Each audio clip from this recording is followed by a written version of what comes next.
Mi padre levantó su copa. Algunos hijos te enorgullecen. Otros solo ocupan espacio. Todos rieron. Sonreí y le dije, menos mal que acabo de conseguir mi propio lugar a 3000 millas de aquí. No te preocupes, nunca más. Era la noche de Acción de Gracias en Indianápolis. La mesa relucía. El pavó estaba perfecto, y mi padre se sentaba a la cabeza, con su copa en alto. Entonces lo dijo. Algunos hijos te enorgullecen, declaró, haciendo una pausa lo suficientemente larga como para que la puya doliera, y otros simplemente ocupan espacio. La sala estalló en risas, mi hermano, su esposa, incluso los niños que aún no entendían la crueldad. No grité. No lloré. Simplemente sonreí y dije, qué bueno que acabo de comprar mi propio lugar a 3000 kilómetros de aquí. No te preocupes. Nunca más tendrás que hacerme espacio. El silencio que siguió fue más ruidoso que cualquier discusión que pudiera haber iniciado, y por primera vez esa noche, él no tuvo nada más que decir. Crecí en un suburbio tranquilo en las afueras de Indianápolis, donde cada césped era idéntico, cada buzón llevaba el mismo apellido y cada padre parecía orgulloso de su hijo.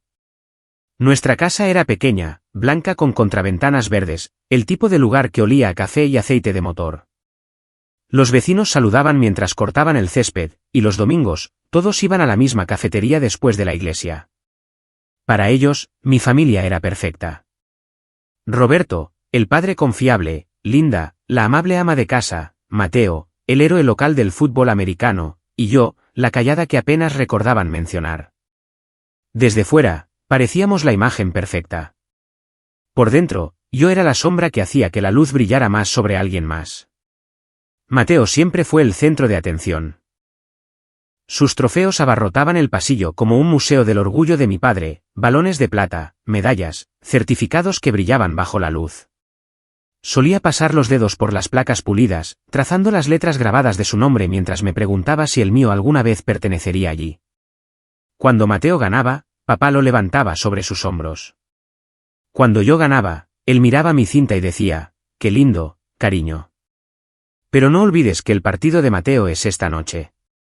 Recuerdo esa frase más vívidamente que cualquier canción de cuna. Era el ritmo de mi infancia, el latido de un favoritismo que nunca cesó. A los 10 años, tuve mi primera feria de ciencias. Una pequeña cinta azul prendida a un volcán de cartón que realmente hacía erupción con bicarbonato de sodio y vinagre. Había trabajado durante semanas, entrando a hurtadillas en la cocina después de que todos se durmieran, probando proporciones bajo el zumbido de la luz del refrigerador. Pensé que tal vez esta vez papá me miraría de otra manera. Cuando le mostré la cinta, solo se rió entre dientes. «Qué bien, Isa. Pero asegúrate de estar lista para el gran partido de tu hermano esta noche. Nos necesitará a todos animándolo». Esa palabra, nosotros, nunca me incluyó realmente. Mi cumpleaños llegó 2 meses después. Mamá me horneó un pequeño pastel de vainilla, sencillo, sin glaseado, ni flores, ni velas que deletrearan mi nombre. «Este año es solo la familia», dijo en voz baja. Pero la semana siguiente, le organizaron a Mateo una fiesta en el patio trasero por su aceptación en la universidad, carpas, música, la mitad del vecindario. Recuerdo estar de pie junto a la ventana, viendo las luces parpadear en el jardín mientras mi hermano posaba con sus amigos, sosteniendo su pastel que decía para nuestra estrella. Esa fue la noche en que me di cuenta de que la invisibilidad no era un accidente en nuestra familia. Era una tradición. Incluso la cena tenía su jerarquía. Nuestra mesa de comedor de roble tenía 6 sillas, 4 para adultos y 2 más pequeñas al final. Durante años, incluso cuando crecí, nunca me movieron de la mesa de los niños. A los 16, me senté allí de nuevo, con las rodillas golpeando el borde, escuchando conversaciones de adultos a las que nunca fui invitada. Cada intento que hacía por hablar era recibido con asentimientos educados, rápidas evasivas o, peor aún, silencio. Mateo podía hablar de cualquier cosa, fútbol universitario, coches, el clima, y papá sonreía como si hubiera recitado poesía. Si yo mencionaba algo que había aprendido, como que la miel nunca se echa a perder, o que la luz de las estrellas lejanas era más antigua que nuestro planeta, papá fruncía el ceño. «Piensas demasiado, Isa. Te vas a agotar». Mamá no era cruel. Era cuidadosa. El tipo de mujer que creía que mantener la paz significaba mantenerse en silencio. Cuando papá hablaba, ella doblaba servilletas.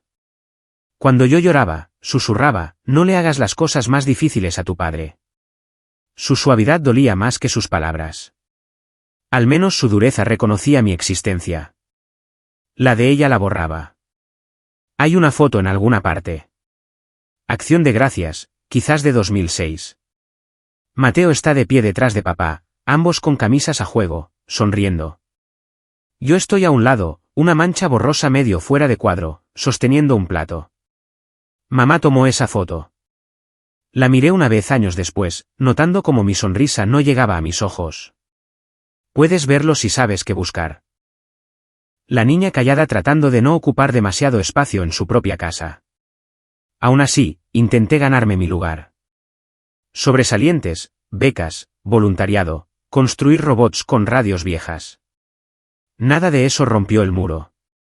Cuanto más lograba, más invisible me volvía, como si mi brillo amenazara con perturbar su imagen. Una vez, cuando tenía 15 años, Mateo suspendió un examen, y papá pasó todo el fin de semana ayudándole a estudiar. Ese mismo fin de semana, recibí una carta para una competencia estatal de ciencias. Cuando se la entregué, asintió distraídamente, con los ojos todavía en las notas de Mateo. Eso está bien, dijo. Solo no hagas que tu hermano se sienta mal. Esa frase se quedó conmigo. No hagas que tu hermano se sienta mal. Me enseñó la primera regla de nuestra casa, mi silencio era el precio de su comodidad. Mirando hacia atrás ahora, me doy cuenta de lo pronto que aprendí a desaparecer. Aprendí a reír en voz baja, a encogerme en las fotos, a caminar con ligereza para que las tablas del suelo no crujieran. Aprendí a hacerme lo suficientemente pequeña para caber en los espacios sobrantes que nadie quería. Para cuando cumplí 18, ya había perfeccionado el arte de ser invisible. El sótano se convirtió en mi refugio mucho antes de que supiera el significado de la palabra. Mientras arriba resonaba el sonido de los resúmenes de ESPN y la risa estruendosa de mi padre, el mundo de abajo estaba lleno de silencio, el zumbido de una vieja luz fluorescente, el leve murmullo de la electricidad corriendo por cables enredados, el olor a polvo y metal. Hacía frío en invierno y estaba húmedo en primavera, pero era mío. Cada rincón de ese espacio sin terminar, desde los estantes torcidos apilados con electrodomésticos rotos hasta la mesa de trabajo llena de destornilladores, se convirtió en una especie de santuario. No tenía una habitación donde mi voz importara, pero tenía un lugar donde las cosas se escuchaban cuando las tocaba. Comenzó con una radio rota que encontré en una caja que mi padre estaba a punto de tirar. Había murmurado algo sobre trastos inútiles, pero para mí parecía un misterio esperando ser resuelto. La llevé abajo, desatornillé el panel trasero y me quedé mirando el extraño e intrincado mundo de cables y circuitos en su interior. No entendía lo que estaba viendo, pero sabía que alguna vez había llevado música, que en algún lugar dentro del silencio había una canción atrapada, esperando que alguien la trajera de vuelta. Pasé horas sentada en el suelo de hormigón, leyendo libros de la biblioteca sobre placas de transistores y bobinas de frecuencia, siguiendo tutoriales de YouTube tarde en la noche cuando todos dormían. Después de una semana de prueba y error, un débil crujido salió del altavoz, luego una explosión de estática y, finalmente, una voz. Recuerdo la forma en que mi pecho se llenó de algo que no podía nombrar, orgullo, tal vez, o alivio. Había hecho que algo roto volviera a funcionar. Por primera vez, algo en mi mundo escuchaba cuando hablaba. Corrí escaleras arriba, todavía sosteniendo la radio polvorienta, y grité, «Papá, mira, la arreglé». Apenas levantó la vista del televisor. ¿Esa cosa vieja? Bueno, tráele una bebida a tu hermano, ¿quieres? Ha estado practicando todo el día. Me quedé allí unos segundos, todavía sosteniendo la radio como prueba de que existía. Luego me di la vuelta, volví al sótano y la puse en mi mesa de trabajo. Nunca más lo mencioné. Esa fue la noche en que me hice una promesa, si nadie en esta casa me iba a notar, construiría algo que no pudiera ser ignorado. A partir de entonces, el sótano se convirtió en más que un escondite. Fue un taller de pequeñas rebeliones. Desarmaba todo lo que caía en mis manos, relojes, microondas, consolas de juegos rotas. Aprendí a soldar, a pelar cables, a devolver la vida a las cosas muertas. Cada chispa que saltaba de mi soldador se sentía como un latido, un pulso que me recordaba que todavía estaba aquí, todavía era capaz. Había algo casi sagrado en la forma en que los objetos rotos se rendían a la paciencia. A las máquinas no les importaba el encanto o la popularidad. Respondían al esfuerzo, a la persistencia, a la comprensión. No podía arreglar a mi familia, pero podía arreglar todo lo demás. Un verano, cuando tenía 16 años, construí mi primera computadora completamente con piezas desechadas del centro de reciclaje local. El ventilador traqueteaba, la pantalla parpadeaba, pero cuando se encendió, sentí que había abierto un portal a otro mundo. Aprendí por mi cuenta programación básica, a imprimir prototipos en 3D a partir de planos en línea, y llené cuadernos con bocetos de diseños que algún día crearía de verdad. Nunca se trató de escapar de la realidad, se trató de construir una en la que finalmente pudiera pertenecer. Por supuesto, mi padre no lo veía de esa manera. Bajaba de vez en cuando, generalmente cuando necesitaba guardar latas de pintura viejas o muebles rotos. Miraba a su alrededor, fruncía el ceño ante el desorden de placas de circuito y cables, y murmuraba, deberías pasar menos tiempo con chatarra y más tiempo haciendo algo útil. Nunca me molesté en explicarle que la chatarra era lo que me mantenía viva. Mi madre a veces se asomaba, su rostro a media luz por la estrecha escalera. No trabajes demasiado, Isabela, decía en voz baja. Te vas a dañar los ojos. Luego desaparecía de nuevo, como si su presencia allí estuviera prohibida. No era crueldad. Era costumbre. La costumbre de mantenerse fuera del camino de mi padre, incluso si eso significaba mantenerse fuera del mío también. Una tarde, encontré un viejo par de altavoces en el garaje, los mismos que papá había usado cuando todavía ponía discos de vinilo. La carcasa de madera estaba deformada, un cono del altavoz roto, el cableado deshilachado. Se sentía poético, de alguna manera, algo que una vez fue amado, ahora descartado. Pasé 2 noches reparándolo, recableando los terminales, lijando los bordes hasta que quedaron suaves, sellando las grietas con resina. Cuando terminé, lo llevé arriba, orgullosa del trabajo. Papá estaba sentado en su sillón leyendo la sección de deportes. Funciona de nuevo, dije en voz baja. Puedes usarlo en la sala. Levantó la vista el tiempo suficiente para asentir. Bien. Ahora tráele a Mateo un vaso de agua antes de la cena. Eso fue todo. Ningún reconocimiento, ninguna curiosidad, ningún rastro de interés en lo que había hecho. Solo otro recordatorio de que incluso mis éxitos eran invisibles en esta casa. Me quedé allí un momento, dándome cuenta de la ironía. Acababa de devolverle el sonido a algo roto. Sin embargo, nadie en esta familia me escucharía jamás. Esa noche, volví al sótano, apagué todas las luces y me senté en la oscuridad.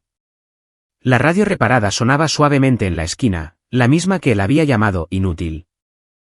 Escuché una estación de jazz nocturna, las notas del saxofón curvándose en el aire como humo, y pensé, tal vez no estaba destinada a ser escuchada aquí. Tal vez el silencio de esta casa no era algo contra lo que luchar. Tal vez era algo que superar. A partir de ese momento, cada cable que soldé, cada dispositivo que reparé, se convirtió en un paso más hacia la libertad. No solo estaba arreglando cosas. Estaba construyendo una salida. Me dije a mí misma que un día dejaría este sótano, esta casa, esta ciudad entera. Y cuando lo hiciera, nunca miraría atrás. Todavía no sabía a dónde iría. Solo sabía que tenía que ser lo suficientemente lejos como para que la voz de mi padre no pudiera alcanzarme, y lo suficientemente cerca como para poder seguir escuchando el zumbido de algo que yo había construido, algo que funcionaba porque yo lo hice funcionar. La carta llegó un jueves por la tarde, metida entre un folleto de cupones de supermercado y una pila de facturas sin pagar. El sobre era blanco, con un sello rojo en relieve que brillaba débilmente a la luz. Universidad de Stanford. Oficina de admisiones. Por un momento, no pude respirar. Mis manos temblaban mientras lo abría, escaneando las palabras que lo cambiarían todo. Felicitaciones. Nos complace ofrecerle una beca completa. Leí la frase una y otra vez, como si pudiera desaparecer si parpadeaba. Luego corrí por el pasillo, a través de la cocina, irrumpiendo en la sala donde mi padre estaba sentado, con las gafas bajas sobre la nariz, leyendo la sección de deportes como de costumbre. Papá, dije sin aliento. Entré. Beca completa. Stanford. El nombre se sentía sagrado en mi lengua, como una prueba de que finalmente había hecho algo innegable. Por un segundo, esperé su reacción. Tal vez sorpresa, tal vez orgullo, tal vez incluso una sonrisa. Pero él simplemente dobló el periódico lentamente y levantó la vista con la misma expresión que le daría a un pronóstico del tiempo. Stanford, repitió secamente. Eso está en California, ¿no? Asentí, todavía sonriendo. Sí, es. Es uno de los mejores programas de ingeniería del país. Se reclinó en su sillón, exhaló y dijo, eso está demasiado lejos. Mateo va a ir a Purdue, mucho más práctico. Si quieres ir tan lejos, tendrás que arreglártelas tú sola. Volvió a tomar su periódico como si la conversación hubiera terminado. Mi madre, de pie junto al fregadero, murmuró, tu padre solo está preocupado por la distancia. Pero no me miró a los ojos. Nadie dijo felicitaciones. Nadie tomó una foto. No hubo pastel, ni cena, ni un estamos orgullosos de ti. El momento que debería haber sido una victoria se sintió como un secreto privado, algo lo suficientemente pequeño como para caber en mi bolsillo donde nadie pudiera quitármelo. Esa noche, bajé al sótano, me senté junto a la vieja mesa de trabajo y volví a desdoblar la carta. Las palabras todavía brillaban en la página, pero ya no se sentían como un triunfo. Se sentían como un escape. Susurré el nombre Stanford en voz alta, dejando que el sonido llenara la habitación vacía. Por primera vez, la idea de irme no solo me emocionaba, se sentía necesaria. Los meses siguientes pasaron en un borrón de preparación. Trabajé a tiempo parcial en una ferretería para ahorrar lo poco que podía, arreglé aparatos electrónicos viejos para los vecinos y vendí altavoces personalizados en línea. Cada dólar que ganaba se convertía en otro centímetro entre esta casa y yo. Mateo, mientras tanto, organizó una fiesta de graduación que ocupó todo el patio trasero. Mi padre llevaba su polo favorito, sonriendo en cada foto a su lado. Cuando llegó mi turno de irme, no hubo fiesta, solo una mañana tranquila y una maleta a medio hacer. En el aeropuerto, el aire olía a café y desinfectante. Mi madre me abrazó rápidamente, sus manos frías contra mi espalda. Llama cuando aterrices, dijo en voz baja. Mi padre estaba a su lado, con una postura rígida, los brazos cruzados. Intenté una última vez. Enviaré fotos cuando llegue. Él asintió, mirando a algún lugar más allá de mí. Solo asegúrate de no olvidar de dónde vienes. Cuando llegó el momento de embarcar, me di la vuelta una última vez. Él no me estaba mirando. Ya se había girado hacia el estacionamiento, su figura encogiéndose mientras se alejaba. Mi madre lo seguía, con la cabeza gacha. A través de la pared de cristal, presioné mi mano contra la ventana, viendo cómo sus siluetas se desvanecían. Por un largo momento, me quedé allí, mi palma dejando una leve huella en el cristal, una marca que desaparecería tan pronto como despegara el siguiente vuelo. En el avión, guardé la carta de Stanford doblada en el bolsillo de mi chaqueta, apretándola cada vez que sentía que la angustia de la incertidumbre crecía en mi pecho. Me dije a mí misma que tal vez una vez que me fuera, finalmente me verían, que la distancia podría agudizar su visión, hacerles dar cuenta de lo que había sido todo el tiempo.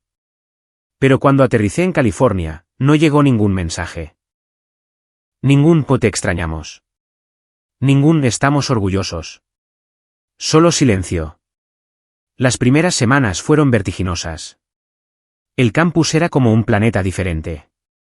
Techos de tejas rojas, luz del sol filtrándose a través de las palmeras, estudiantes con sudaderas con nombres de clubes de los que nunca había oído hablar. Caminé por el óvalo de Stanford, sintiéndome como una impostora que se había colado en el sueño de otra persona. Los padres de mi compañera de cuarto volaron desde Seattle para ayudarla a desempacar. Trajeron flores, tomaron fotos y lloraron al despedirse. Yo me quedé en la ventana, fingiendo no mirar, con las manos vacías.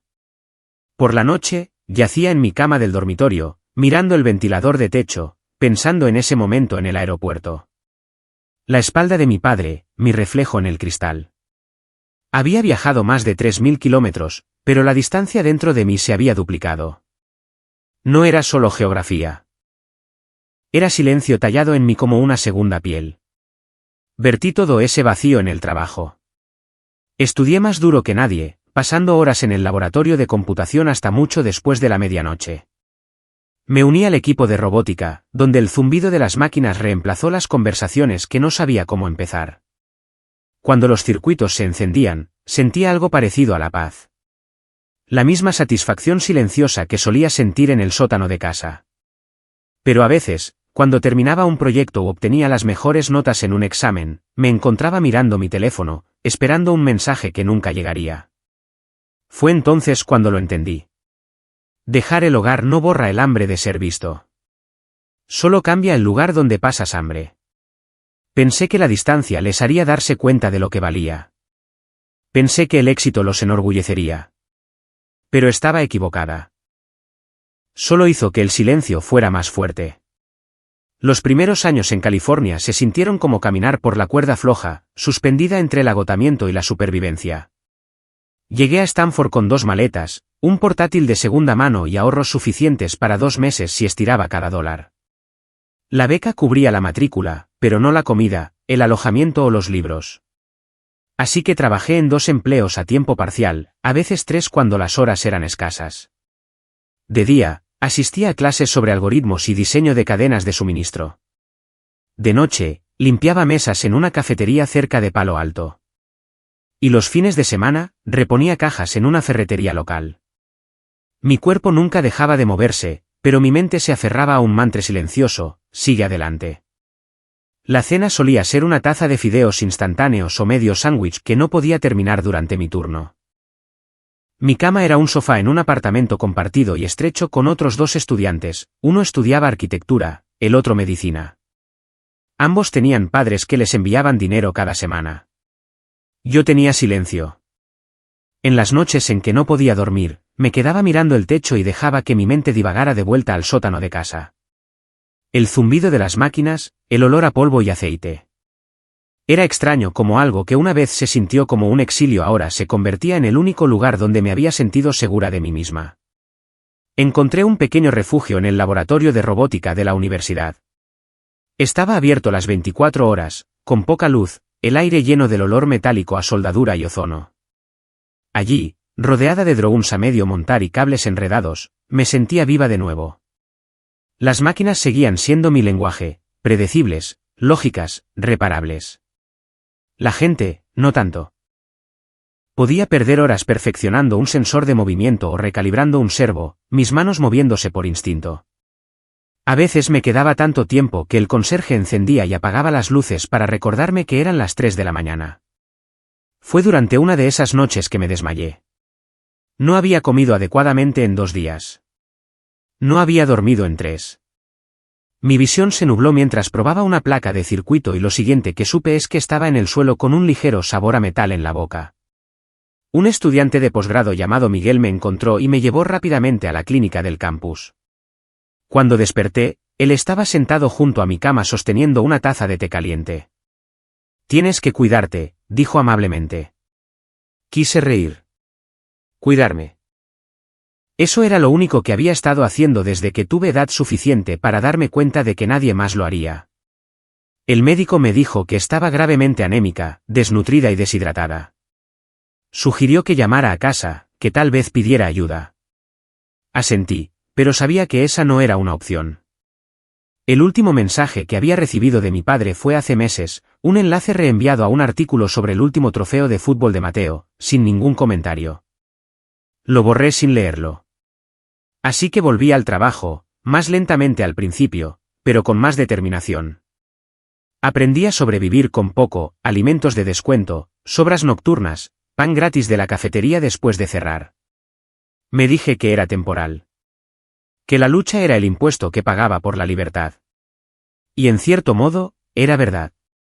Cada dificultad me enseñó algo. Cómo programar más rápido, pensar con más agudeza, reparar lo que otros desecharían.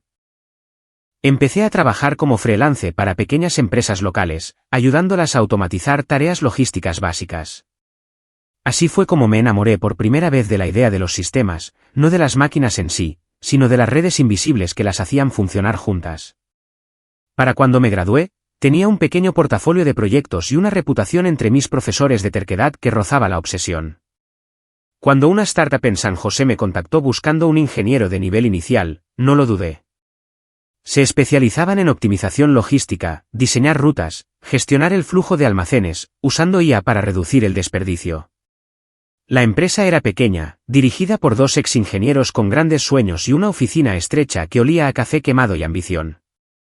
Empecé como becaria, ganando apenas lo suficiente para cubrir el alquiler, pero por primera vez, estaba construyendo algo que importaba. El ritmo era brutal. Trabajábamos jornadas de 12 horas, a veces 16. Los fundadores dormían en los sofás de la oficina, y pronto yo también. Durante los primeros meses, nuestro software se bloqueaba más de lo que funcionaba. Los clientes cancelaban, los inversores nos ignoraban, y en un momento, solo nos quedaban $800 en la cuenta de la empresa. Me quedé de todos modos. Arreglé errores hasta que me ardían los ojos y reescribí módulos enteros durante la noche cuando los sistemas fallaban. Hubo una semana en la que apenas vi el sol, solo pantallas brillando en la oscuridad y el constante latido de mi corazón recordándome que seguía viva. Una tarde, después de un día particularmente largo, me quedé fuera de la oficina viendo la puesta de sol teñir el horizonte. El mundo a mi alrededor estaba en silencio, coches pasando, letreros de neón cobrando vida. Y por primera vez en años, no me sentí invisible. A nadie aquí le importaba Mateo. A nadie le importaba quién era mi padre. Lo único que importaba era si el sistema funcionaba, si el código aguantaba, si los camiones se movían a tiempo. Finalmente había encontrado un mundo donde el esfuerzo era la moneda y yo por fin podía permitirme existir. Pero incluso el éxito avanzaba lentamente. Los meses se convirtieron en años y el agotamiento se volvió familiar, casi reconfortante. Aprendí a escribir código con 4 horas de sueño, a hacer llamadas de negocios con fiebre, a sonreír durante las reuniones con inversores cuando me temblaban las manos por la cafeína y el estrés. No fue fácil, pero era real. Estaba construyendo algo tangible, ladrillo a ladrillo invisible. A veces, cuando me quedaba hasta tarde después de que todos los demás se hubieran ido, encendía la pequeña radio que guardaba junto a mi escritorio, el mismo modelo que había reparado en el sótano de mi padre años atrás. Sonaba silenciosamente en la esquina, llenando la oficina estéril de calidez. Miraba los monitores parpadear y pensaba en lo lejos que había llegado.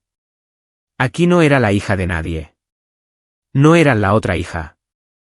Era Isabela Vega, una ingeniera, una constructora, una mujer que hacía que los sistemas funcionaran. Aún así, había noches en que la soledad me oprimía el pecho.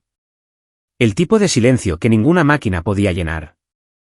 Imaginaba llamar a casa solo para escuchar una voz familiar. Pero sabía lo que esperaba al otro lado, indiferencia, charla trivial y quizás una mención pasajera del último logro de Mateo.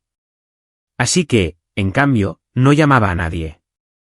Me dije a mí misma que la familia podía construirse de la misma manera que los circuitos, con cuidado, intencionadamente, con paciencia y diseño. Simplemente aún no había encontrado el plano correcto. Años después, cuando recordaba esas largas noches, el hambre, el miedo, el trabajo interminable, no veía fracaso. Veía una base. Esos años no me rompieron. Me moldearon. Me enseñaron que la fuerza no se trata de quien te atrapa cuando caes. Se trata de aprender a levantarte, incluso cuando nadie se da cuenta de que estás en el suelo. Solía pensar que necesitaba a alguien en quien apoyarme. Pero la verdad es que no tenía a nadie. Así que aprendí a convertirme en lo que más necesitaba. Me convertí en mi propio ancla, mi propia red de seguridad, mi propio lugar para aterrizar. Y eso, me di cuenta, fue el principio de todo. El éxito llegó silenciosamente, casi sin previo aviso. Un día estaba durmiendo en un sofá de cuero gastado en la esquina de la oficina, comiendo pizza sobrante mientras depuraba un algoritmo de enrutamiento, y al siguiente, nuestro software estaba siendo utilizado por hospitales de toda California. Comenzó modestamente. Unas pocas clínicas regionales probando nuestro sistema logístico para rastrear las entregas de suministros médicos en tiempo real. Luego llegó la pandemia, y de repente, todos los hospitales del estado necesitaban lo que teníamos. La demanda explotó de la noche a la mañana. El caos que quebró a otras empresas se convirtió en el viento bajo nuestras alas. Nuestra plataforma, una vez sostenida por noches en vela y servidores prestados, se convirtió en la columna vertebral invisible de toda una red médica. Optimizamos rutas para ventiladores, mascarillas y tanques de oxígeno. Nuestros paneles predecían la escasez antes de que ocurriera, desviando camiones a través de los estados para evitar que las UCI colapsaran. Durante meses, apenas salí de la oficina. Mi equipo dormía en catres plegables entre las estaciones de trabajo, sobreviviendo a base de cafeína y adrenalina. Cada notificación de mi teléfono, otro envío entregado, otro hospital salvado, se sentía como una prueba de que mis años de trabajo silencioso finalmente importaban. Los medios de comunicación se hicieron eco de la historia. Una pequeña startup de California está redefiniendo la logística de emergencia. Mi bandeja de entrada se inundó de solicitudes de entrevistas y ofertas de asociación. Una mañana, abrí un correo electrónico de Forbes. Felicitaciones. Has sido seleccionada para la lista 2030 Under 30 minutos en salud y tecnología. Me quedé mirando la pantalla durante mucho tiempo antes de asimilarlo. Aquella chica del sótano, la que solía soldar cables viejos mientras su padre presumía de su hermano, acababa de aparecer en una revista que sus padres tenían en la mesa de centro. La ceremonia se celebró en San Francisco, todo cristal y oro, el tipo de lugar donde cada superficie te devolvía el reflejo del éxito. Los reporteros zumbaban a mi alrededor, las cámaras destellaban, la gente me estrechaba la mano, felicitándome por cambiar las reglas del juego. Sonreí. Les di las gracias. Posé para las fotos bajo luces brillantes que me hacían arder los ojos. Y entonces una periodista, una mujer con una postura perfecta y una voz como la miel, se inclinó durante una entrevista en vivo. Entonces, Isabela, dijo, ¿cómo se siente tu familia con tu éxito? La pregunta me tomó por sorpresa. Por un momento, me quedé helada, no porque no supiera la respuesta, sino porque sí la sabía. Esbocé la misma sonrisa educada que había aprendido a usar años atrás. No les interesan mucho estas cosas, dije. No se preocupan demasiado por la tecnología. La entrevistadora se rió, asumiendo que estaba bromeando. Las cámaras volvieron a destellar, pero detrás de esa risa, algo dentro de mí se silenció. Más tarde esa noche, me senté en mi habitación de hotel, con la placa del premio sobre el escritorio. La ciudad afuera brillaba, viva de celebración, pero no podía sentir nada de eso. Pensé en mi padre sentado en su viejo sillón reclinable, probablemente viendo fútbol, sin saber o sin interesarle que el nombre de su hija acababa de ser transmitido en la televisión nacional. Pensé en mi madre recogiendo después de la cena, quizás echando un vistazo al televisor en silencio y cambiando de canal antes de que se emitiera mi segmento. Y Mateo, bueno, probablemente estaría celebrando algún ascenso propio con amigos que vitoreaban cada uno de sus movimientos. El silencio de casa era casi predecible. Ni un mensaje, ni una pregunta. Solía pensar que si lograba lo suficiente, los obligaría a verme, que el éxito sería un foco lo suficientemente brillante como para atravesar su indiferencia. Pero todas las luces del mundo no podían alcanzarlos. Cuando terminó la ceremonia, salí, sosteniendo el trofeo de cristal en una mano y mi teléfono en la otra. El aire de la noche era frío, la calle húmeda por la lluvia anterior. Mi reflejo en la pared despejada del edificio parecía el de una extraña, traje a medida, sonrisa confiada, cabello recogido pulcramente. Traté de ver a la niña que mi padre había ignorado, la que solía sentarse en la mesa de los niños, pero ya no estaba. Y sin embargo, en su lugar, solo sentí un vacío. En los meses siguientes, la empresa creció más rápido de lo que podría haber imaginado. Nos asociamos con distribuidores nacionales, nos expandimos a docenas de estados y recibimos ofertas de adquisición de gigantes corporativos. Mi calendario estaba lleno de reuniones de la junta y llamadas con inversores. Aprendí a hablar el lenguaje de los negocios, eficiencia, capital, crecimiento, palabras que sonaban poderosas pero que significaban poco para la niña que una vez solo quería ser vista. Cada vez que se alcanzaba un nuevo hito, alguien decía, debes estar muy orgullosa, y yo asentía, sonreía y les daba las gracias. Pero el orgullo era algo extraño y ajeno para mí. No me sentía orgullosa, solo cansada. Cansada de perseguir un reconocimiento que nunca llegó. Cansada de llenar el silencio con un logro tras otro. Una noche, después de otra entrevista, llegué a mi apartamento vacío en San José. Me serví una copa de vino y revisé mi teléfono.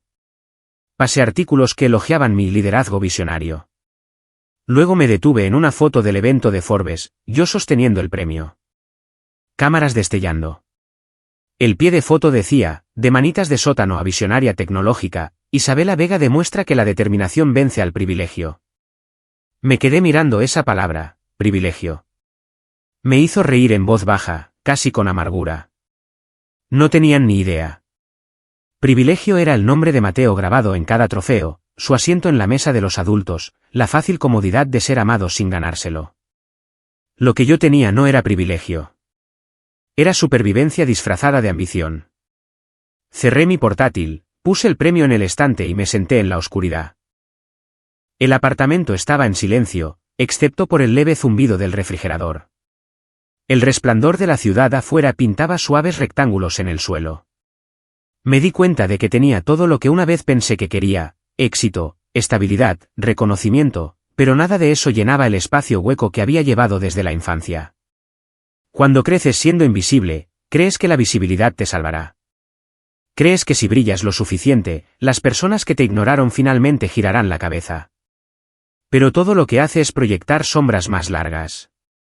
A la mañana siguiente, me desperté antes del amanecer y me paré junto a la ventana, viendo la niebla cubrir la ciudad. Por primera vez, me permití susurrar la verdad: nunca te verán como esperabas. Y extrañamente, en lugar de romperme, el pensamiento se sintió como libertad. El mundo me veía ahora. Los titulares me veían. Mis colegas me veían. Pero mis padres, ellos nunca lo harían. Y tal vez eso estaba bien. Porque en algún lugar profundo de mi interior, estaba empezando a entender algo aún más poderoso que ser vista: la paz de saber que ya no necesitaba serlo. Después de que se cerró el acuerdo de adquisición, el mundo a mi alrededor se movió más rápido de lo que podía sentirlo. Reuniones, contratos, abogados, titulares. Todo se fusionó en un único y vertiginoso torbellino. El número en mi cuenta bancaria no se sentía real. Había vivido la mayor parte de mi vida contando monedas para fideos instantáneos, y ahora podía comprar casi cualquier cosa que quisiera. Pero cuando el ruido se desvaneció y los correos de felicitación dejaron de llegar, me di cuenta de que no quería nada. Quería un lugar que se sintiera como paz. Lo encontré una mañana gris en Seattle. La ciudad estaba envuelta en niebla, el aire penetrante con el olor a sal y lluvia. El agente inmobiliario me llevó a un apartamento con paredes de cristal con vistas a la bahía de Elliot. Ventanales de suelo a techo se extendían por la sala de estar, el océano brillando más allá como acero líquido. El espacio era silencioso. Sin eco de pasos, sin zumbido de conversaciones, solo el ritmo distante de las olas encontrándose con la orilla. Es un poco frío para algunas personas, dijo el agente, pero tiene una vista que nunca olvidarás. No necesité pensarlo dos veces. Firmé los papeles esa tarde. El apartamento no era extravagante, pero se sentía intencional. Cada línea limpia, cada detalle preciso. Lo llené lentamente, no con lujo, sino con significado. Los suelos eran de nogal oscuro, cálidos bajo los pies descalzos. Las paredes estaban pintadas de un suave tono crema, capturando la luz que entraba desde el agua. En el centro de la sala principal, coloqué una larga mesa de comedor de nogal, 10 sillas, todas de la misma altura. Sin mesa de niños, sin jerarquía, cada asiento igual, cada voz bienvenida. Pasé la mano por la superficie lisa y pensé: esta es la mesa en la que he esperado toda mi vida para sentarme. En una pared, colgué mis títulos y patentes en simples marcos negros.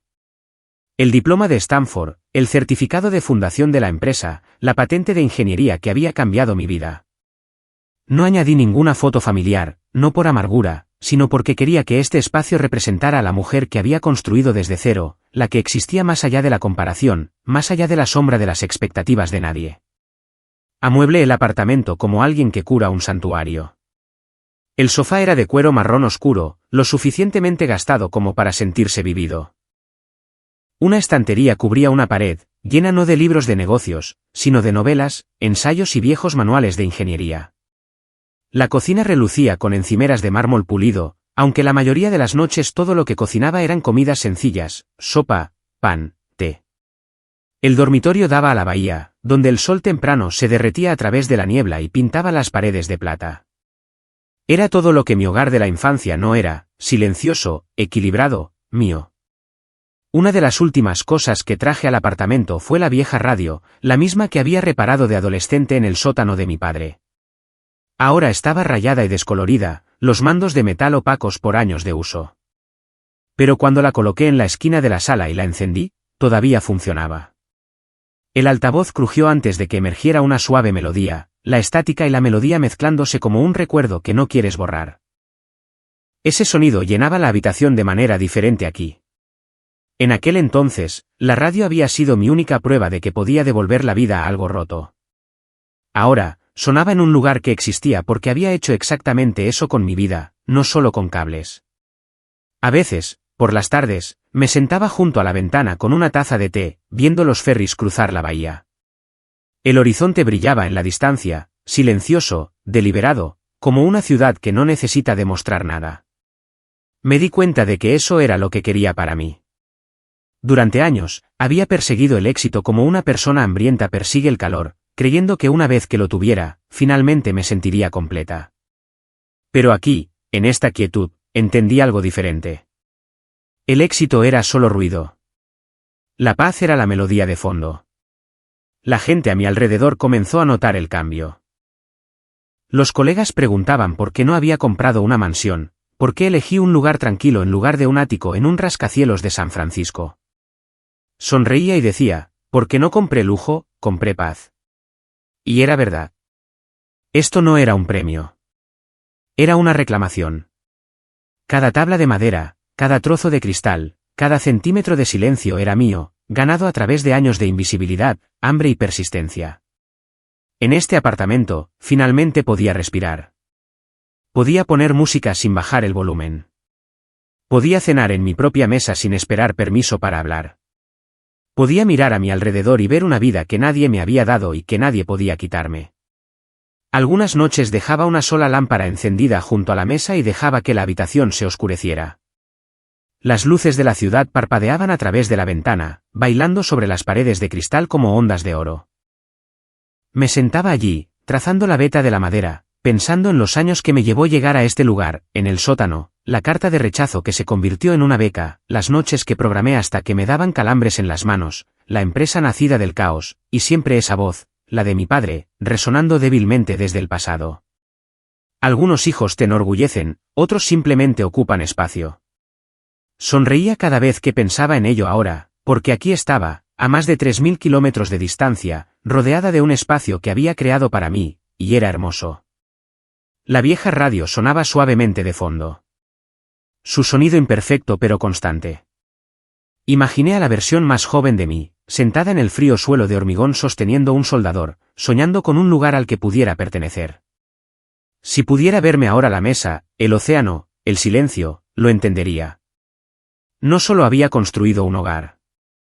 Había construido un mundo nuevo. Este lugar no era una prueba de que lo había logrado. Era una prueba de que había sanado, de que había dejado de pedir permiso para existir. Y en esa quietud, bajo el zumbido de la radio y el lento ritmo del mar, me di cuenta de algo simple y verdadero, ya no necesitaba arreglar nada. Ni máquinas, ni relaciones, ni a mí misma. Todo lo que importaba ya estaba funcionando. Habían pasado 7 años desde la última vez que puse un pie en Indiana. 7 años desde que estuve en esa casa con sus suelos de roble pulido, sus pesadas cortinas, sus fotografías de Mateo sonriendo desde cada pared. La invitación llegó en un correo electrónico, educado, casi estéril. Cena de acción de gracias, 6 de la tarde. Espero que puedas venir. Firmado simplemente, mamá. Sin mención de papá, sin calidez, sin disculpas, solo una dirección que todavía conocía de memoria. Durante mucho tiempo, mi cursor flotó sobre el botón de eliminar. No les debía mi presencia. No después de años de silencio. Pero algo en mí, no amargura exactamente, sino la necesidad de cerrar un ciclo, susurró que era hora. No para reconciliarme, solo para volver una última vez y ver a las personas que una vez me hicieron sentir pequeña, ahora desde la perspectiva de alguien que ya no lo era. El vuelo a Indianápolis se sintió surrealista. Vi las nubes pasar bajo el ala y pensé en todos los kilómetros entre la chica que se había ido y la mujer que regresaba. No volvía para demostrar nada. No lo necesitaba. Mi vida en Seattle ya había respondido a cada pregunta no formulada. Pero esto, me dije, no se trataba de una victoria. Se trataba de terminar la historia en mis propios términos. Cuando entré en el camino de entrada de la casa de mi infancia, todo parecía más pequeño. El arce que una vez parecía enorme ahora apenas rozaba las ventanas del segundo piso. La luz del porche todavía parpadeaba como siempre, porque nadie se había molestado en arreglarla. Dentro, el olor a pavo asado y canela llenaba el aire, familiar, casi dolorosamente. Mi madre abrió la puerta, sonriendo nerviosamente. «Te ves diferente», dijo. «Más madura, hermosa». Sonreí suavemente. «El tiempo hace eso». Mateo ya estaba en la mesa, su esposa a su lado, sus dos hijos susurrando frente a sus iPads. Mi padre estaba sentado a la cabeza, como siempre, cortando el pavó con precisión mecánica. También parecía mayor, su cabello más ralo, sus hombros ligeramente encorvados, pero su presencia todavía llenaba la habitación como electricidad estática. Cuando levantó la vista y me vio, hubo un destello de algo en sus ojos. Sorpresa, tal vez. Luego desapareció. La cena comenzó con charlas triviales. Las actualizaciones habituales, el ascenso de Mateo, los logros escolares de los niños, el coche nuevo. Nadie preguntó por Seattle, ni por la empresa, ni por la lista de Forbes. No me importó. No estaba allí por su curiosidad. Corté mi comida lentamente, escuché, sonreí cuando era educado. El sonido de los cubiertos sobre la porcelana llenaba los huecos entre las palabras. Luego, cuando los platos se retiraron y se abrió la segunda botella de vino, mi padre levantó su copa. Un brindis, dijo, e inmediatamente la habitación se silenció. Su voz era la misma, tranquila, profunda, del tipo que exigía atención. Miró a Mateo, luego a mí, y dijo, «Algunos hijos te enorgullecen, otros», sus labios se curvaron en esa sonrisa familiar, «simplemente ocupan espacio». La risa llegó fácilmente, como solía hacerlo. Mateo se rió entre dientes. Su esposa se tapó la boca para ocultar una sonrisa. Incluso los niños se rieron, sin entender por qué. Mi madre bajó la vista a su plato, como siempre hacía cuando quería desaparecer. Por un segundo, el viejo dolor subió a mi pecho, ese instinto de encogerme, de dejarlo pasar, de fingir que no dolía. Pero la mujer sentada allí no era la niña que una vez se escondió en el sótano. Dejé mi tenedor suavemente y lo miré. «Qué bueno que acabo de comprar mi propio lugar», dije con voz uniforme, tranquila pero lo suficientemente afilada como para cortar la risa. «A 3000 kilómetros de aquí, para que nadie tenga que hacerme espacio nunca más». La risa se detuvo al instante. Los tenedores se congelaron. La habitación cayó en ese silencio denso y sin aire que sigue a una verdad que nadie esperaba escuchar. La sonrisa de mi padre vaciló. Parpadeó, como si no estuviera seguro de si estaba bromeando. Mi madre finalmente levantó la vista, con los ojos muy abiertos. Mateo se revolvió en su silla, de repente fascinado por su copa. Mantuve su mirada, no con ira, sino con algo mucho más peligroso, indiferencia. Luego sonreí. «Gracias por la cena», dije en voz baja, empujando mi silla hacia atrás. La comida estuvo deliciosa. Nadie se movió mientras me levantaba. Caminé alrededor de la mesa, mis tacones haciendo un suave clic contra el suelo de madera.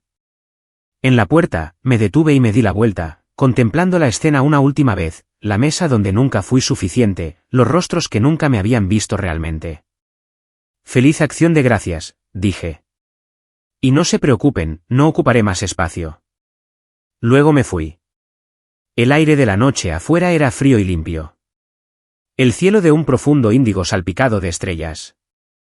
Caminé por el camino de entrada hasta mi coche de alquiler. El sonido de la puerta cerrándose detrás de mí selló algo más grande que solo una comida.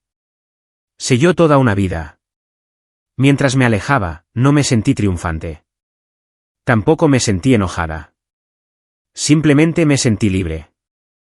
Durante años, había pensado que sanar significaba reconciliación, que la paz requería comprensión. Pero ahora, me di cuenta de que a veces la paz es simplemente alejarse sin necesidad de que nadie te siga. La carretera se extendía por delante, vacía y silenciosa, los faros del coche tallando túneles en la oscuridad. Bajé la ventanilla, dejando que el viento frío me azotara la cara. La vieja radio, sí, la había traído conmigo, estaba en el asiento del pasajero, tocando una débil y crepitante canción de alguna estación nocturna. Y mientras escuchaba, pensé en la niña que una vez fui, sentada en la mesa de los niños, pequeña, invisible, esperando su turno para pertenecer. Quería decirle esto: nunca necesitaste un asiento en su mesa. Siempre estuviste destinada a construir la tuya. Cuando llegué al borde de la ciudad, miré por el espejo retrovisor una última vez. La casa estaba muy atrás, tragada por la oscuridad. Ya no necesitaba verla. Ya había dejado allí la parte de mí que la necesitaba, y ella finalmente podía descansar. No gané esa noche diciendo algo ingenioso. No gané en absoluto. Simplemente me levanté y me fui. Y eso fue suficiente. La Navidad llegó envuelta en la suave niebla gris del noroeste del Pacífico, esa que difumina la línea entre el mar y el cielo hasta que todo parece paz. En la semana previa, mi apartamento junto a la bahía se transformó lentamente. Coronas de pino colgaban sobre las puertas de cristal, entrelazadas con vallas carmesí y hebras de luz dorada. La larga mesa de nogal que una vez estuvo vacía ahora brillaba bajo el suave resplandor de las velas. Por primera vez desde que compré este lugar, no me preparaba para la soledad. Me preparaba para compartirla. Comenzó como una idea simple, un antídoto al eco hueco de aquella noche de Acción de Gracias. No quería pasar la Navidad fingiendo que el silencio de mi familia no dolía. Quería llenar ese silencio con algo real, algo humano. Así que abrí mi puerta a todos los que alguna vez se habían sentido pequeños, invisibles u olvidados. Escribí las invitaciones a mano, a mi antiguo profesor de robótica en Stanford, el Dr. Ramos, quien una vez me dijo: el mundo necesita más constructores silenciosos. A Nora, una colega ingeniera a la que se habían reído en su antiguo trabajo después de enfrentarse a su jefe. A mi vecino, un padre soltero llamado Héctor que trabajaba turnos dobles y aún así lograba entrenar al equipo de fútbol de su hijo. A una pareja mayor de mi edificio que había perdido el contacto con sus propios hijos. A mi prima Sara, la única pariente que alguna vez me había defendido en las cenas familiares, incluso cuando le costó su aprobación. Y, con la mayor ternura de todas, a mi abuela. Cuando la llamé, su voz se quebró al otro lado. «¿Siate?» «Oh, cariño, eso está tan lejos». «Abuela», dije, sonriendo al teléfono. «Te enviaré el billete. Tú solo ven». Ella se rió suavemente. «Suenas como solía sonar tu madre, antes de que aprendiera a susurrar». En Nochebuena, la primera nevada de la temporada cubrió la ciudad de un plateado silencioso.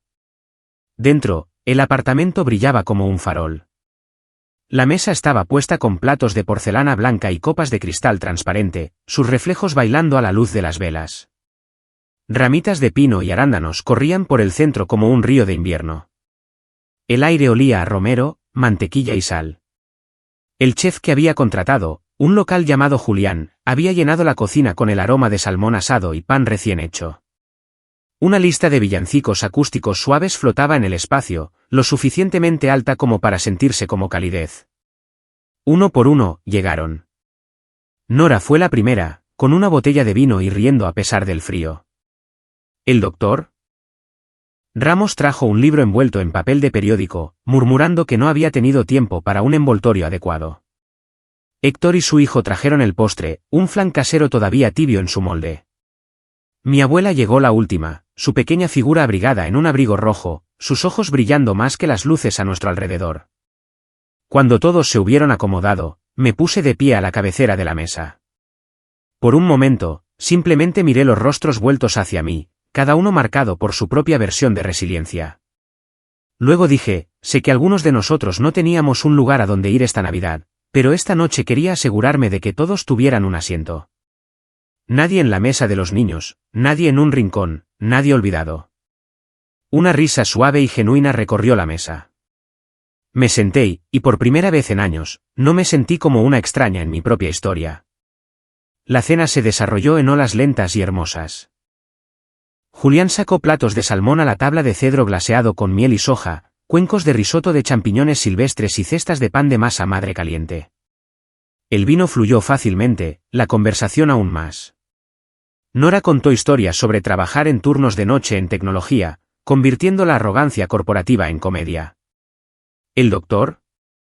Ramos relató la vez que accidentalmente inundé el laboratorio de robótica con espuma durante un experimento, lo que hizo reír a todos tanto que casi derramo mi bebida.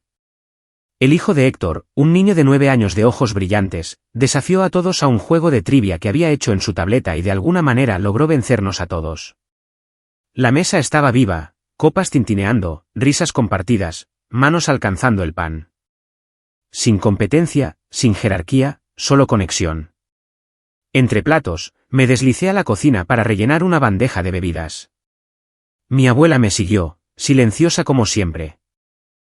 Se quedó a mi lado un momento, observándome trabajar, y luego dijo en voz baja, «Sabes, Isabela, me he sentado en muchas mesas en mi vida, grandes, pequeñas, unas donde la gente hablaba demasiado alto y otras donde nadie hablaba en absoluto. Pero esto», señaló hacia las risas que llegaban del comedor, «esto se siente como la primera cena familiar de verdad a la que asistió en mucho tiempo». Tragué saliva, conteniendo las lágrimas. «No es realmente familia, abuela. No de sangre». Ella sonrió, tomando mi mano. No, cariño. Mejor. Es por elección. Cuando volvimos, el postre ya había comenzado. Rebanadas de flan pasaban de mano en mano, los platos llenos de migas y alegría. Alguien había subido un poco la música y algunas personas cantaban suavemente. Miré alrededor de la mesa y me di cuenta de que cada persona allí llevaba una historia de exclusión. El profesor que no fue tomado en serio por su acento, la colega despedida por su género, la prima etiquetada como demasiado emocional, la abuela tratada como ruido de fondo por sus propios hijos. A cada uno de ellos se le había dicho de una forma u otra que ocupaban demasiado espacio. Y sin embargo, aquí estábamos, llenando una habitación maravillosamente. A medida que la noche avanzaba, levanté mi copa. Por los que fueron dejados de lado, dije, y por los que aprendieron a construir nuevas mesas. La habitación se silenció, y luego estalló en suaves vítores. Las copas tintinearon. Alguien comenzó a tararear de nuevo con la música. Más tarde, cuando los platos estaban vacíos y las velas se habían consumido, todos nos quedamos en la mesa, hablando, compartiendo recuerdos, riendo de nada y de todo. Noté con qué facilidad todos se escuchaban. Sin interrupciones, sin comparaciones, solo calidez. Mi abuela volvió a tomar mi mano. Su voz, un susurro solo para mí. «Lo lograste, Isabela», dijo. «Construiste el tipo de familia que tu padre nunca entendió». Giré la cabeza hacia ella, el parpadeo de la luz de las velas reflejándose en sus ojos. «No la construí sola», dije. «Ellos vinieron y la hicieron real». Ella asintió lentamente. «Eso es lo que hacen las familias de verdad. Se hacen reales mutuamente». Cuando todos se hubieron ido y el apartamento volvió a quedar en silencio, me paré junto a la ventana con vistas a la bahía oscura. La nieve seguía cayendo, suave e interminable. La mesa detrás de mí era un hermoso desastre, copas vacías, servilletas dobladas en corazones descuidados, el leve aroma a pino y vainilla flotando en el aire. Pensé en el hogar en el que había crecido, las líneas rígidas, las expectativas silenciosas, la risa que nunca me alcanzó. Y luego miré alrededor de esta habitación, llena horas antes de gente imperfecta y ordinaria que había elegido aparecer, preocuparse, pertenecer. En ese momento, entendí algo que nunca antes había entendido. La familia no es de donde vienes. Es donde te ven. Nadie aquí compartía mi apellido, pero cada corazón que había cruzado mi puerta esa noche había dejado algo atrás, un trozo de gracia, una chispa de sanación, un fragmento del amor que todos todavía estábamos aprendiendo a dar. Caminé hacia la esquina de la habitación donde estaba la vieja radio. Giré el dial suavemente hasta que una melodía tenue se escuchó, una versión suave de jazz de Noche de Paz. La misma canción que había sonado en el sótano hace tantos años cuando soñaba con una vida diferente. Solo que ahora no sonaba a anhelo. Sonaba a hogar. Mientras la nieve se espesaba afuera, susurré para nadie en particular, no hay familia aquí esta noche por sangre. Pero cada corazón en esta habitación era real. Y por primera vez en mi vida, Eso fue más que suficiente. Por la mañana, la nieve había cesado, dejando la ciudad envuelta en un blanco silencioso. El apartamento todavía olía ligeramente a pino y canela. La mesa, un campo de batalla de migas y cera de velas. Estaba descalza, con una taza de café en la mano, viendo la luz del sol estirarse por el suelo cuando mi teléfono vibró en la encimera. Al principio, lo ignoré. No estaba lista para volver al ruido del mundo. Pero cuando sonó de nuevo, y luego otra vez, miré la pantalla, papá. Mi pulgar flotó sobre el botón de respuesta. 7 años de silencio y llamaba ahora. Dudé, luego deslicé para aceptar. ¿Isabela? Su voz era cortante, controlada, el mismo tono que usaba cuando yo era una niña y había hecho algo que él consideraba una tontería. ¿Sabes lo que está pasando ahora mismo? Fruncí el ceño. Buenos días a ti también. Ignoró eso. Todo el pueblo ha visto esas fotos. ¿Fotos? La cena de Navidad, espetó. Alguien las publicó en línea. Tu prima, creo. Todo el mundo las está compartiendo. La cena de Navidad más cálida de Seattle. Tú y tú, grupo. La gente lo llama, inspirador. Parpadeé, sorprendida. Ni siquiera me había dado cuenta de que alguien había tomado fotos. Sara debió haberlas publicado. Le encantaba documentar momentos. Aparentemente, continuó, subiendo la voz, dijiste algo sobre construir una mesa para los olvidados. ¿Crees que eso es gracioso? Los comentarios. Dicen que tu familia te rechazó, que construiste la tuya propia. Nos has dejado en ridículo, Isabela. Todo el pueblo está hablando. Me apoyé en la encimera, mirando por la ventana. Yo no te dejé en ridículo, papá. Lo hiciste tú solo. Cuida tu tono. Ahí estaba. La orden, la vieja dominación, como si el tiempo no hubiera pasado. Pero esta vez no me encogí. Mi voz se mantuvo firme, tranquila como el mar afuera. No mencioné sus nombres. No culpé a nadie. Solo organicé una cena para personas que no tenían a dónde ir. Él se burló. ¿Y lo llamaste, familia? Sonreí débilmente. Se sintió como una. Hubo un silencio, agudo, incómodo. Casi podía oírlo caminar de un lado a otro, imaginarlo apretando el teléfono con demasiada fuerza. Siempre te encantó el drama, dijo finalmente. Toda esta autocompasión, exhibiendo tu supuesta independencia. ¿Qué? ¿Crees que eres mejor que nosotros ahora? No, dije suavemente. Creo que finalmente dejé de necesitar que me dijeras que soy suficiente. ¿Eso? Exhaló con fuerza, como si mi calma lo ofendiera más que cualquier discusión. No tienes idea de lo irrespetuoso que es esto. Tu madre está humillada. Tu hermano llamó esta mañana, dice que la gente pregunta qué pasó entre nosotros. Has arrastrado a nuestra familia por el barro solo para hacerte la víctima. Cerré los ojos. Ahí está, pensé. La historia que siempre necesitaron contar, que yo era el problema. Que les había dado la espalda. Había vivido toda mi vida tratando de reescribir esa narrativa. Pero ahora me di cuenta de que no tenía que hacerlo. Ellos podían quedarse con su versión. Yo tenía la mía. Papá, dije, en voz baja pero firme. Estás molesto porque la gente vio algo verdadero, no porque yo lo dijera. Siempre te ha importado más cómo se ven las cosas que cómo son. No te atrevas a hablarme así. Roberto. Ya es suficiente. La voz vino de detrás de él. Débil pero inconfundible. Mi abuela. No me había dado cuenta de que estaba con él.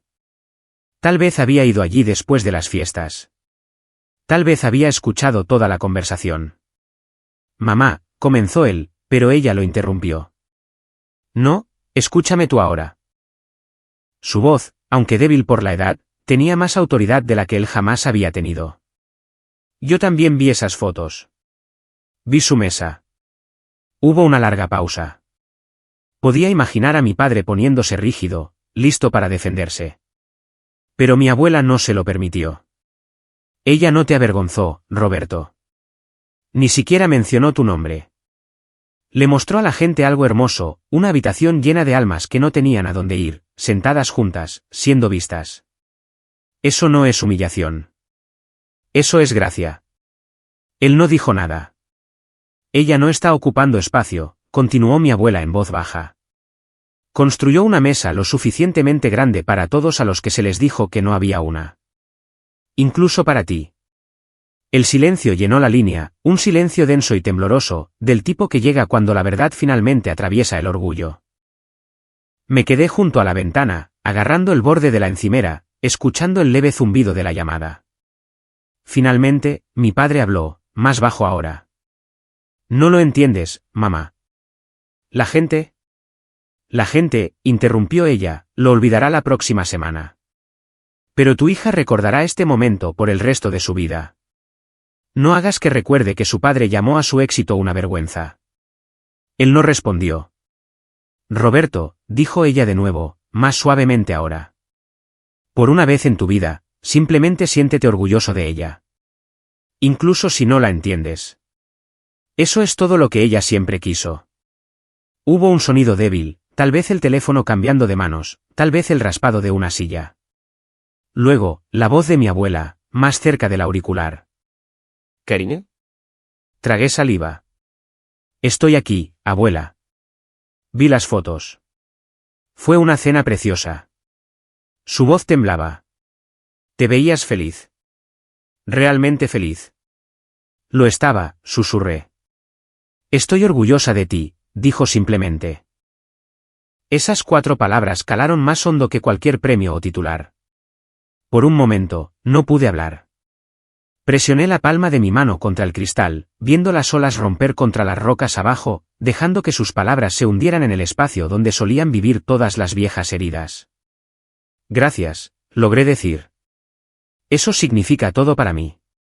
Lo sé, dijo en voz baja. Luego, después de una pausa, no dejes que su ira te haga dudar de lo que has construido. Hombres como tu padre no saben amar sin controlar. Pero tú. Tú amaste sin pedir permiso.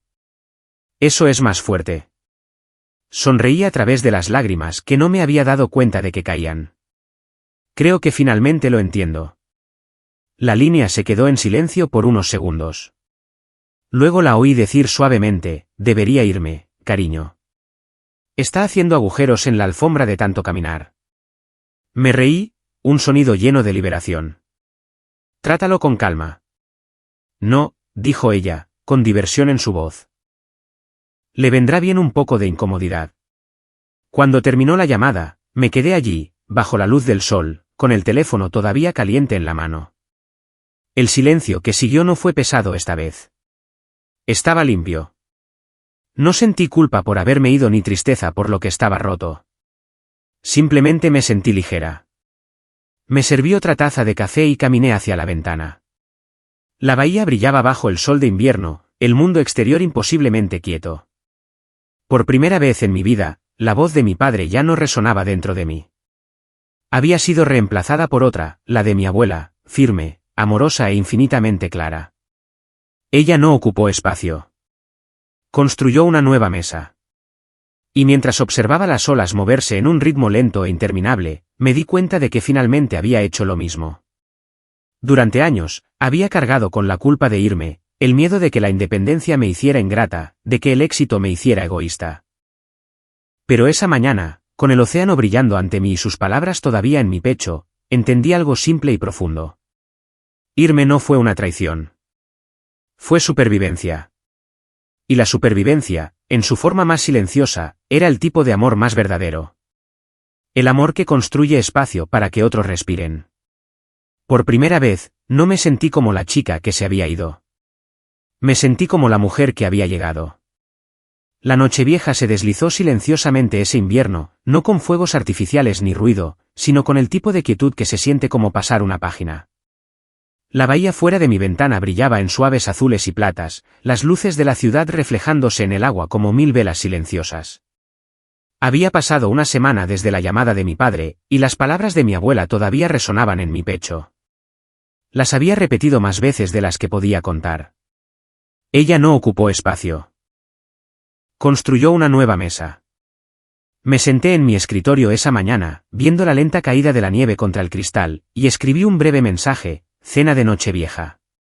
Si tú y mamá quisieran venir, hay un asiento para ustedes. Pero solo si todos están de acuerdo en sentarse en la misma mesa. Sin cabecera, sin niños, sin jerarquía. Asientos iguales, voces iguales. Mi pulgar flotó sobre el botón de enviar por un momento, temblando ligeramente, no por miedo, sino por algo más tranquilo: aceptación. Luego presioné enviar. No esperaba una respuesta, pero 2 horas después, llegó una. Era de mi madre. ¿Nos gustaría ir? Tu padre dijo que sí. Las palabras eran simples. Sin disculpas, sin explicaciones, pero fueron suficientes. Esa noche, volví a poner la mesa. 10 sillas perfectamente alineadas, velas parpadeando suavemente, el mar más allá de las ventanas extendiéndose hacia la oscuridad. La misma mesa que una vez fue un símbolo de desafío, ahora se sentía como una invitación, no para la reconciliación, sino para la comprensión. A las 7 en punto, sonó el ascensor. Cuando la puerta se abrió, mis padres estaban allí, ambos pareciendo más pequeños de lo que recordaba. El tiempo había tallado finas líneas alrededor de sus ojos, y la confianza que una vez llevaron como armadura parecía haberse desvanecido. La postura de mi padre todavía era rígida, su orgullo intacto, pero sus ojos parpadeaban con algo nuevo: incertidumbre. Mi madre sonrió nerviosamente, agarrando una pequeña caja envuelta en papel plateado. Hola, Isabela, dijo en voz baja. Hola, mamá. Entren. Entraron, mirando alrededor del apartamento. La mirada de mi padre se detuvo en la pared donde colgaban mis títulos y patentes, prueba enmarcada de la vida que habían elegido no ver. No dijo nada, pero vi el ligero endurecimiento de su mandíbula. La cena fue silenciosa al principio. El aire llevaba la cuidadosa cortesía de extraños tratando de recordar cómo hablar entre sí. Servía libut asado, patatas al romero y vino de un pequeño viñedo cerca de Oregón. Mi madre elogió la vista, la comida, las velas, cualquier cosa menos la distancia entre nosotros. Mi padre escuchaba principalmente, moviendo el tenedor por su plato, mirando de vez en cuando la radio en la esquina. Finalmente, fue mi madre quien rompió el silencio. Siempre te gustó la música, dijo en voz baja, señalándola. Incluso cuando eras pequeña, solías arreglar esa cosa vieja de abajo. ¿Recuerdas? Sonreí débilmente. Recuerdo. Una larga pausa se extendió por la mesa. Las luces de la ciudad bailaban a través del cristal detrás de ellos, pintando un suave oro en sus rostros. Luego, inesperadamente, mi padre habló. Quizás, vaciló, su voz más baja ahora, quizás no lo vi. Levanté la vista. ¿Ver qué? Él exhaló. Lo que estabas haciendo. ¿En quién te estabas convirtiendo? Pensé. Pensé que Mateo era el que nos necesitaba más. Tú siempre parecías autosuficiente. Mi madre asintió lentamente. Creo que me dije a mí misma que estabas bien, Isabela. Nunca te quejabas. Simplemente seguías adelante.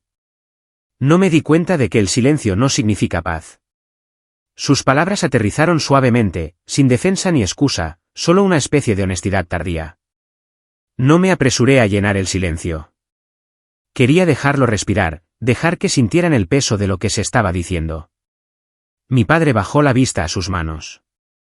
No debería haber dicho lo que dije esa noche, murmuró. ¿El brindis? Dejé escapar un pequeño aliento. No del todo risa, no del todo perdón. Está bien, dije suavemente. Tenías razón en cierto modo. Algunos hijos enorgullecen a sus padres, otros simplemente se hacen libres. Él levantó la vista, sorprendido por la calma en mi voz, pero no había ira allí, solo verdad. El resto de la noche transcurrió en fragmentos de memoria, pequeñas historias, risas que se sentían tentativas pero reales, pausas que ya no eran incómodas. Por primera vez, no éramos una jerarquía. Éramos solo 3 personas sentadas en la misma mesa, aprendiendo a existir sin las viejas reglas. Mateo había sido invitado, pero no había venido. Mi madre lo mencionó una vez, luego se detuvo, sintiendo que no era la noche para comparaciones. Después de la cena, nos servía cada uno una copa de champán. Faltaban solo unos minutos para la medianoche. Me levanté y caminé hacia el balcón, el aire fresco de la noche encontrándose con mi rostro mientras abría la puerta de cristal. Detrás de mí, la ciudad zumbaba, fuegos artificiales preparándose en la distancia, risas escapando de los apartamentos cercanos. Mis padres me siguieron, parados en silencio a cada lado de mí. El mar abajo brillaba a la luz de la luna, el sonido de las olas subiendo y bajando como la respiración. Levanté mi copa y dije en voz baja, por las mesas nuevas y por los asientos iguales. Mi padre me miró, luego asintió. Por los asientos iguales, repitió. Por primera vez en mi vida, las palabras no sonaron forzadas. Nos quedamos allí mientras los fuegos artificiales florecían sobre el agua, estallidos de rojo y oro iluminando el cielo. Pensé en cada mesa de comedor en la que me había sentado. La mesa de los niños que me hizo invisible. La mesa familiar donde yo era la ocurrencia tardía. La mesa vacía en mi apartamento de Seattle que se convirtió en un símbolo de autorrespeto. Y ahora esta, imperfecta, silenciosa, humana. Cuando el último fuego artificial se desvaneció, mis padres se despidieron. Mi madre me abrazó durante mucho tiempo antes de irse. Mi padre se quedó un momento, como si quisiera decir algo más, luego simplemente dijo, «Cuídate, Isabela». «Siempre lo hago», dije. Cuando la puerta se cerró detrás de ellos, el apartamento volvió a quedar en silencio. Pero no era el tipo de silencio de antes, el frío y resonante. Era suave, ganado, lleno de espacio. Volví al balcón, todavía sosteniendo mi copa. Los reflejos de la ciudad ondulaban en el agua como pequeñas constelaciones. Tomé un sorbo lento, sintiendo las burbujas picar en mi garganta, y susurré a la noche, algunos hijos enorgullecen a sus padres. Otros se hacen libres. Las palabras se deslizaron en el aire, disolviéndose en el sonido del mar. Dentro, las velas de la mesa parpadeaban, sus llamas oscilando suavemente. La radio zumbaba una lenta melodía de jazz, la misma que había puesto en Navidad. Me quedé allí mucho tiempo, escuchando el suave ritmo de la ciudad, el latido de una vida que había construido sin permiso. Luego, girándome hacia la cámara, hacia la audiencia invisible que había seguido mi historia todo este tiempo, dije en voz baja, si alguna vez te han dicho que ocupas demasiado espacio, recuerda esto, puedes construir tu propio lugar. Y si lo haces con corazón, con valentía, con amor, no será solo un lugar. Será un mundo entero. La música creció suavemente mientras dejaba mi copa en la barandilla. No esperes a que te inviten a su mesa, añadí. Construye la tuya. Y hazla lo suficientemente amplia para todos a quienes una vez se les dijo que no pertenecían. La escena se mantuvo. La mujer, el océano, el mundo que había construido. Y en la distancia, la suave y constante melodía de una vieja radio, tocando una canción de hogar.